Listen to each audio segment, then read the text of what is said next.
தொடர்பென இனி விரிவான உள்நாட்டு செய்திகள். சிறுவர்களின் நலன் பேணல் விடயத்தில் இலங்கை தெற்காசியாவில் முன்னிலை வகிப்பதாக தொழில் உறவுகள் அபிவிருத்தி மேம்பாடு அமைச்சர் காமினி லோகுகே தெரிவித்தார். ஆபத்தான தொழில்துறைகளில் 18 வயதுக்குட்பட்டவர்களை ஈடுபடுத்துவதை தடுப்பது குறித்து விளக்கம் அளிப்பது தொடர்பாக கொழும்பு ஒலிம்பிக் ஹவுஸ் மண்டபத்தில் இன்று காலை நடைபெற்ற கருத்தரங்கை ஆரம்பித்து வைத்து உரையாற்றிய போதே அமைச்சர் இவ்வாறு கூறினார். சிறுவர்களின் நலன் பேணல் விடயத்தில் இலங்கை தெற்காசியாவில் முன்னிலை வகித்த போதிலும் சிறுவர்களை தொழில்துறைகளில் ஈடுபடுத்துவது மறைமுகமாக இடம்பெற்று வருகின்றது என அவர் குறிப்பிட்டார். சிறுவர்களை தொழிலில் அமர்த்துவதற்கு எதிரான சட்டங்கள் குறித்து மக்கள் அறிந்து கொண்டால்தான் அவற்றிற்கு எதிரான நடவடிக்கைகளை மேற்கொள்ள வசதியாக இருக்கும். 18 வயதுக்கு உட்பட்டவர்களை உள ரீதியாகவும் உடல் ரீதியாகவும் பாதிப்படைய செய்யும் 51 ஆபத்தான தொழில்கள் இனம் காணப்பட்டுள்ளன. அவற்றில் 18 வயதுக்கு உட்பட்டவர்களை ஈடுபடுத்துவதை தடை செய்யும் வகையிலான அறிவித்தல் கடந்த 2010 ஆகஸ்ட் மாதம் 20ஆம் தேதி விசேட வர்த்தமானி மூலம் வெளியிடப்பட்டுள்ளது. இவ்வாறான சட்டங்கள் கொண்டுவரப்பட்டாலும் அதனை நாடும் மக்களும் நன்கு அறிந்து கொள்ள வேண்டும். இல்லையில் சட்டங்களை அமல்படுத்துவது கடினமாகும். சிறுவர்களை தொழில்துறைகளில் அமர்த்துவதை தடுப்பதற்கு தொழில் திணைக்களமும் சிறுவர் அதிகார சபையும் போலீசாரும் இணைந்து செயற்பட்டு வருகின்றனர். எமது பிள்ளைகளைப் போலவே நாட்டில் உள்ள பிள்ளைகளை நாம் மதிக்க வேண்டும்.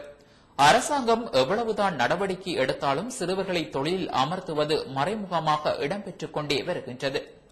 இது பற்றி எங்களுக்கு அறிய கிடைத்தால்தான் எம்மால் நடவடிக்கை எடுக்க முடியும். எனவே அதற்கு பொதுமக்களின் ஒத்துழைப்பு அவசியம் என்று அமைச்சர் கூறினார்.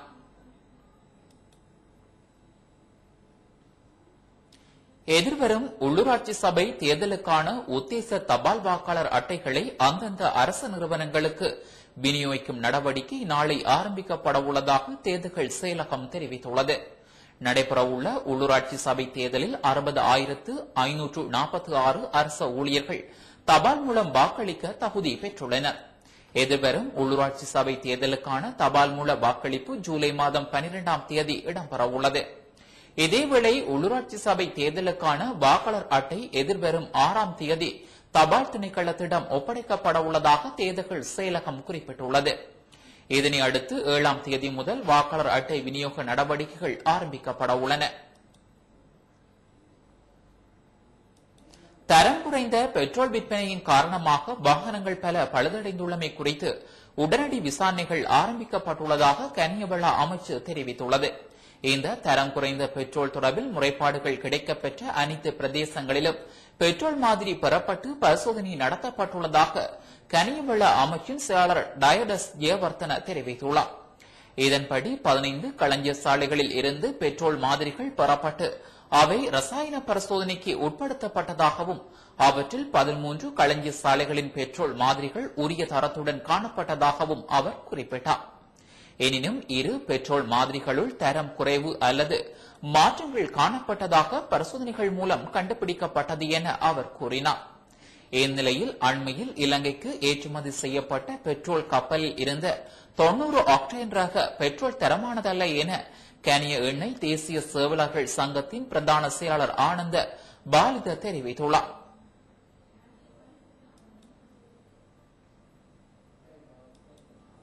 இலங்கையின் எல்லை பாதுகாப்பை உறுதிப்படுத்த சர்வதேச போலீசாருடன் இணைந்து விசேட பாதுகாப்பு வலையமைப்பை பாதுகாப்பு அமைச்சு ஏற்படுத்தியுள்ளது.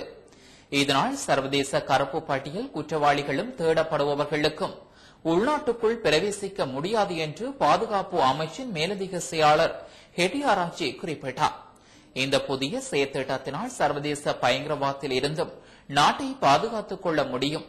அதேபோன்று ஆயுத கடத்தல், ஆள் கடத்தல், போதைப்பொருள் கடத்தல் போன்ற சர்வதேச குற்றங்களுக்காக இலங்கையை தளமாக மாவியாக்களுக்கு பயன்படுத்த முடியாமல் போகும் என்று அவர் தெரிவித்தார்.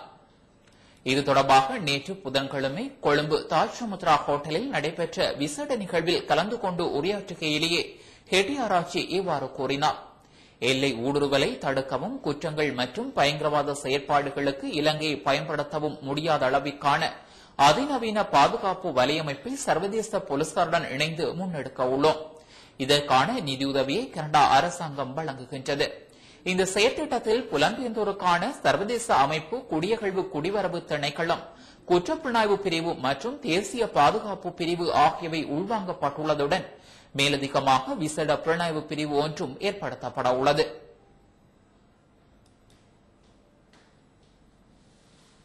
அரசு காணிகளை சட்டவிரோதமாக விற்பனை செய்யும் நடவடிக்கைகளில் ஒரு சிலர் ஈடுபட்டு வருவதால் அது குறித்து எச்சரிக்கையுடன் இருக்குமாறு காணி மற்றும் காணி அபிவிருத்தி அமைச்சர் ஜனக பண்டார தென்னகோன் தெரிவித்துள்ளார்.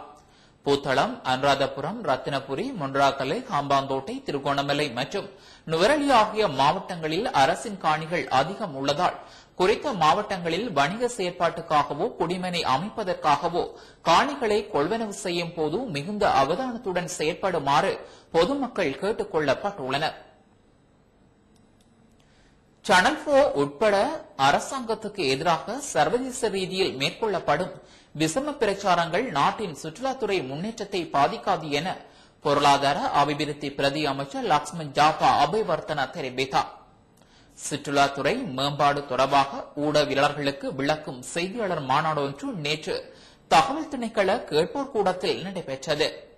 உல்லாச பிரயாணிகள் சர்வதேச ரீதியில் இலங்கையை பற்றி கேள்விப்படும் விடயங்களை நிர்வகிக்கும் வகையில் இங்குள்ள உண்மையான நிலவரங்கள் அவர்களுக்கு தெளிவுபடுத்தப்பட்டு வருகின்றன.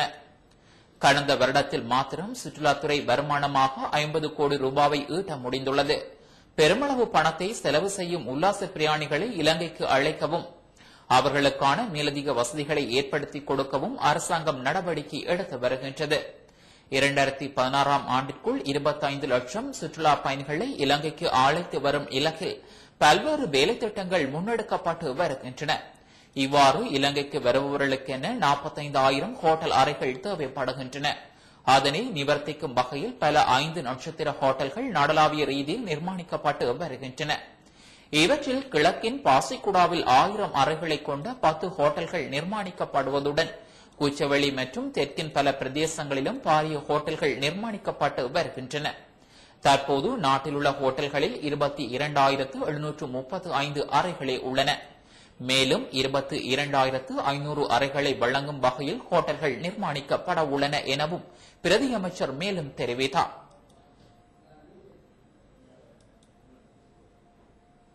யுத்த காலத்தில் விடுதலை புலிகளின் பாவனை இருந்ததாக நம்பப்படும் 3 மோட்டார் சைக்கிள்களையும் உதிரி பாகங்களையும் வவுணதீவு விசேட அதிரடிப்படையினர் மீட்டுள்ளதாக வவுணதீவு போலீஸ் நிலைய பொறுப்பதிகாரி தெரிவித்தார். அடர்ந்த காட்டு பகுதியில் இருந்து படையினரால் மீட்கப்பட்ட இம்மோட்டார் சைக்கிள்கள் வவுணதீவு போலீஸ் நிலையத்தில் வைக்கப்பட்டுள்ளன. குறித்த வாகனங்கள் தொடர்பாக வவுணதீவு போலீசார் தீவிர விசாரணைகளை மேற்கொண்டுள்ளனர். பலப்பனை பிரதேச செயலாளர் பிரிவில் உள்ள கலப்பட வனத்தில் ஏற்பட்டுள்ள தீ தொடர்ந்தும் தீவிரமாக பரவி வருவதாக நுவரெலியா மாவட்ட அனர்த்த முகாமைத்துவ மத்திய நிலையம் தெரிவித்துள்ளது. வெயில் மற்றும் காற்று என்பன அதிகம் காணப்படுவதால் தீ வேகமாக பரவி வருவதாகவும் இதுவரையில் சுமார் 50 ஏக்கர் வனப்பகுதி முற்றாக எரிந்து நாசமாகி உள்ளதாகவும் அனர்த்த முகாமைத்துவ மத்திய நிலையத்தின் நுவரெலியா மாவட்ட இணைப்பாளர் எரந்தன ஹேமவர்தன தெரிவித்தார். நேற்று மாலை ஏற்பட்ட இத்தீயை அடுத்து அதனை கட்டுப்பாட்டிற்குள் கொண்டுவர முயற்சிகள் மேற்கொள்ளப்பட்டு வருகின்ற போதும் தீயை அணைப்பதில் சிரமம் ஏற்பட்டுள்ளதாக அவர் குறிப்பிட்டார். தீ ஏற்பட்டமைக்கான காரணம் இதுவரை சரியாக கண்டுபிடிக்கப்படவில்லை. எனினும் யாராவது தீ மூட்டியிருக்கலாம் என அனர்த்த முகாமைத்துவ மத்திய நிலையத்தின் நுவரெலியா மாவட்ட இணைப்பாளர் எரந்தன ஹேமவர்தன சந்தேகம் வெளியிட்டுள்ளார். சீனாவின் யுவான் நாணயத்தை இலங்கை ஊடாக சர்வதேச நடவடிக்கைகளுக்கு பயன்படுத்த இலங்கை மத்திய வங்கி அனுமதி அளித்துள்ளது. இரு நாடுகளுக்கும் இடையிலான வர்த்தகம் மற்றும் முதலீட்டு வசதிகளை மேம்படுத்தும் முகமாகவே இந்நடவடிக்கை மேற்கொள்ளப்பட்டுள்ளதாக இலங்கை மத்திய வங்கி வெளியிட்டுள்ள அறிக்கையில் தெரிவிக்கப்பட்டுள்ளது. இதேவேளை மத்திய வங்கி மேலும் 13 நாடுகளின் வெளிநாட்டு நாணயங்களை சர்வதேச வங்கி நடவடிக்கைகளுக்காக இலங்கையில் பயன்படுத்தவும் அனுமதி அளித்துள்ளது.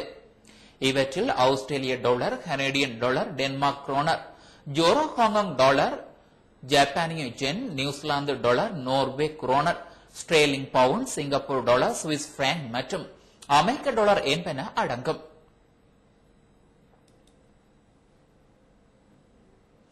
கழனி போலீஸ் பிரிவுக்குட்பட்ட உமகிலிய பொல்கேன பிரதேசத்தில் ஒரு தொகை கஞ்சா போதைப் பொருளுடன் 3 சந்தேக நபர்கள் கைது செய்யப்பட்டுள்ளனர்.